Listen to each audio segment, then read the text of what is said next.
একদম সম্মানিত দর্শকবৃন্দ, আজকে আমরা জানবো যে শীতকালে মধুর উপকারিতা এবং শীতকালে যে যারা ছাত্র ভাইয়েরা বোনেরা আছেন তারা শীতকালে মধু খাবেন এবং শীতকালে মধু খাওয়ার পরে আপনাদের শরীরের যে একটা ফিলিংস আসবে, শরীরের পরিবর্তন বা শীতকালে মধু খেলে কী কী উপকার তা পাওয়া যায় এবং কিভাবে আমরা মধু আসলে কিনবো, যখন আমরা মধু ক্রয় করব, মধু কিভাবে আসল মধু চিনবো, খাঁটি মধু পরীক্ষা করে কিনবো।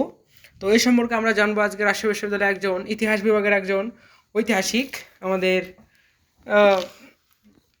নাজমুলের থেকে। তো নাজমুলকে প্রথমে প্রশ্ন করি, নাজমুল ভাই, আপনি তো সম্প্রতি একটা মধু কিনেছেন আর কি, দেখতে পাচ্ছি অসাধারণ মধু, সম্ভবত খাঁটি মধু। তো এই মধুটা আসলে কী জন্য কিনলেন এবং আসলে মধুর কী উপকারিতা আছে আপনি কি কি জানেন আর কি? অনেকে জানতে চায় এবং অনেকে জানে, অনেকে জানে না। তো তাদের সম্পর্কে আপনি কি বলবেন? মধুর অনেক উপকারিতা আছে, তবে এর সায়েন্টিফিক কোনো ব্যাখ্যা আমার জানা নাই। শীতকালে মানুষ ঠান্ডার জন্য প্রথমত মধু খায়। মধু খেলে নাকি শরীর গরম থাকে, শরীর হিট হিট হয়, এই কারণে মধু খায়। তো এই এই চিন্তা ভাবনা থেকে আমার আর কি এই শীতকালে এই অথেন্টিক মধুটা কেনা। এইটা আমি আমাদের ক্যাম্পাসের মধ্যে থেকেই কিনছিলাম। মধুতে কি থাকে? তো মধুতে কি থাকে আমি জানি না, ফ্রুকটোজ না গ্লুকোজ? সেটা আমি সঠিক বলতে পারবো না। আর আরেকটা কথা যে মধু কোনটা আসল আর কোনটা নকল, এই নিয়ে এখন মানুষের মনে অনেক প্রশ্ন। অনেকে মধুতে চিনি বা এই জাতীয় অনেক মোম এইসব মিশায় মিশায় সেই মধুকে যে আপনার মধুর যে অথেন্টিসিটি সেটা নষ্ট করার চেষ্টা করে।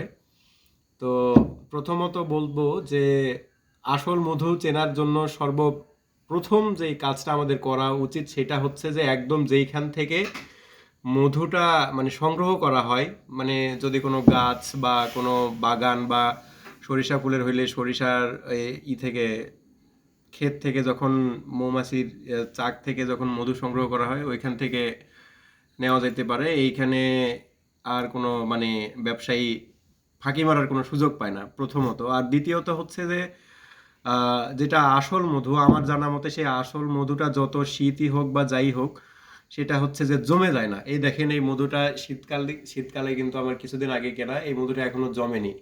এর একই সাথে কেনা হয়েছিল আমাদের সুমন রেজা ভাইয়ের মধু, সেটা জমে এখন লালির গুড় হয়ে গেছে। তো এটা একটা বৈশিষ্ট্য হতে পারে। কতটুকু মধু কিনেছিলেন? আমি হাফ লিটারের একটা বোতলে কিনেছিলাম 300 টাকা দিয়ে। তো মধুর তো ওজন বেশি, হাফ লিটারের বোতলে মোটামুটি প্রায় 600 গ্রামের আশেপাশে মধু ছিল। এই তো। আর আরেকটা কথা, যদি মধু আপনার একান্তই প্রয়োজন হয় তাহলে আমাদের ক্যাম্পাসে অনেক দেখি যে মামারা যে চাক কাটতে আসে, বিভিন্ন একাডেমিক বিল্ডিংয়ে মৌমাছির চাক আছে। তো সেইখান থেকে আপনারা চেষ্টা করবেন মধু কেনার, তাহলে আমার মতো অরিজিনাল এরকম খাঁটি মধু পাবেন বলে আমার মনে হয়। ধন্যবাদ আপনাকে আপনার মধু সম্পর্কে গুরুত্বপূর্ণ তথ্য দেওয়ার জন্য। আমরা জানি মধুকে আরবিতে বলা হয় আসাল, এবং যেটা কোরআনে এসেছে যে শিফা উল্লেন নাস, যেটার মধ্যে মানুষের শিফা রয়েছে। তো আপনাকে অসংখ্য ধন্যবাদ মধু সম্পর্কে গুরুত্বপূর্ণ পরামর্শ দেওয়ার জন্য এবং খাঁটি মধু চেনার যে আলামত বা চিহ্ন রয়েছে সে সম্পর্কে বলার জন্য। তখন আমরা যাব আরেকজন ইতিহাসবিদের কাছে। তো তো এই নিয়ে আরেকজন ইতিহাসবিদ।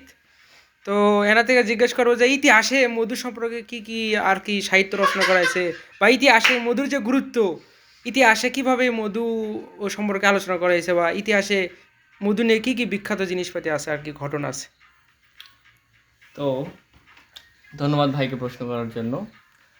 মূলত ইসলামের ইতিহাস যে উৎসটা সেটা হলো কোরআন, এবং কোরআনে মধু যিনি তৈরি করেন সেটা হলো মৌমাছি, এবং মৌমাছি নিয়ে আল্লাহ সুবহানাহু ওয়া তাআলা কিন্তু একটি সূরা নাজিল করেছেন। সূরাটির নাম হলো সূরাতুন নাহল। তো মৌমাছি এটা কি আমরা ক্রপ করছি স্টার্ট। তো মূলত মৌমাছি যে মধুটা তৈরি করে, এই মধুর মধ্যে মানুষের জন্য অনেক উপকার নিহিত রয়েছে। আল্লাহ সুবহানাহু ওয়া তাআলা কোরআনুল কারীমের মাঝে বলছেন যে মৌমাছিরা কি পাহাড়ের যে চূড়ায়, এই পাহাড়ের চূড়ায় তারা মৌচাক করে এবং সেখান থেকে যে মধুটা হয় ওই মধুটা মানুষের জন্য শিফা। মূলত দুইটা জিনিস, যেটা হলো কালোজিরা এবং মধু। এই দুইটা জিনিস মূলত সকল রোগের জন্য আল্লাহ সুবহানাহু ওয়া তাআলা তৈরি করেছেন। এই দুইটা রোগ দুইটা যে বস্তু, এই দুইটা বস্তুকে বলা হয় মানে শিফা ও কুল্লু, মানে সব কিছু রোগের জন্য একটা শিফা। তো এই ইতিহাসবিদরা এখনো দেখুন মধু ক্রয় করেনি, কারণ সম্পর্কে জানতে চাই যে কি জন্য এখন ক্রয় করেন না বা কবে ক্রয় করবেন আর কি।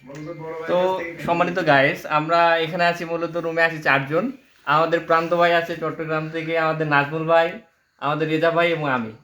তো আপনারা দেখতে পাচ্ছেন যে রেজা ভাই এবং নাজমুল ভাই মধু ক্রয় করেছে। মূলত তারা মনে করতেছে যে এই শীতের মধ্যে তাদেরকে সারভাইভ করা কষ্টকর হবে, কারণ তাদের শরীরে অনেক ইনি আমাদের একজন পাহাড়ি বন্ধু এবং একজন ত্রিপুরা ভাই। তো ইনি আশেপাশে পড়াশোনা করতেছেন এই ভেটেনারিতে, অর্থাৎ পশু পাখি গরু ছাগল বিভিন্ন তাদের মৌমাছি টৌমাছি তাদের উপকারিতা সম্পর্কে অনেক কিছু জানেন। তো প্রান্ত ভাইকে জিজ্ঞেস করব যে আসলে আপনি মধু কি জন্য খাইতে বলবেন জনগণকে? মধু অবশ্যই একটা উৎকৃষ্ট খাবার। হুম। এটি খেলে মানুষের অনেক ধরনের উপকারিতা হয়। নাই বললাম আর কি, অনেকে তো বলেই ফেলছে। Next question.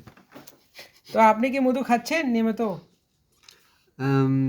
আমি নিয়মিত মধু খাই না খাই, কিন্তু আমি অবশ্যই পরামর্শ দিব সবাই যেন মধু খায়। তো নিজে না খেয়ে অন্যকে পরামর্শ দেয়, এটা কেমন? এটা তো মনে হয় সবাই গ্রহণ করবে না। তো কেন গ্রহণ করবে না? ভালো জিনিস সবাই গ্রহণ করবে, আমি বলি না বা না বলি।